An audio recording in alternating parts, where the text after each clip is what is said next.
خدا کی حضرت بایزید بستامی ہے، ماں کی آغوش میں مچل رہے ہیں، عرض کرتے ہیں اماں جان اللہ نے بڑا مقام مجھے دیا ہے، بڑی عزت مجھے دی ہے، بڑی شہرت مجھے دی ہے، ماں وقت کا بادشاہ بھی آتا ہے تو میرے سامنے ہاتھ باندھ کر کے کھڑا ہو جاتا ہے۔ تو پیارے اور جو ہے حضرت بایزید بستامی عرض کرتے ہیں اماں جان وقت کا وزیر بھی آتا ہے تو میرے سامنے جانو ادب طے کرتا ہوا نظر آتا ہے۔ ماں کہتی ہے بیٹا اس میں تیرا کمال نہیں ہے، میرا کمال ہے۔ سبحان اللہ، چل کے بول دو سبحان اللہ۔ حضرت بایزید بستامی کہتے ہیں ماں تمہارا کمال کیسے ہے؟ نمازیں میں پڑھتا ہوں، روزے میں رکھتا ہوں، مجاہدے میں کرتا ہوں، نفس کشی میں کرتا ہوں، ماں تمہارا کمال کیسے ہے؟ تو حضرت بایزید بستامی کی ماں فرماتی ہے اے بیٹا بایزید بستامی سن لے، میں رات میں اٹھتی تھی، خلوص و محبت کے ساتھ وضو کرتی تھی، 2 رکعت نماز نفل پڑھتی تھی، اور بیٹا نماز تہجد پڑھنے کے بعد تجھ کو میں اپنا دودھ پلاتی تھی۔ کیا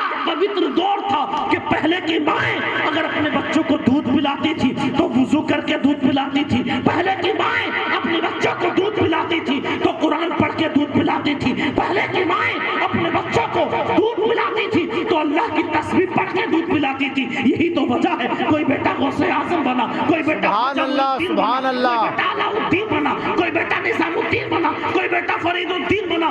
جیسے ماں باپ پاورفل ہوتے ہیں اولاد اتنی ہی پاورفل ہوتی ہے۔ بے شک، سبحان اللہ، سبحان اللہ۔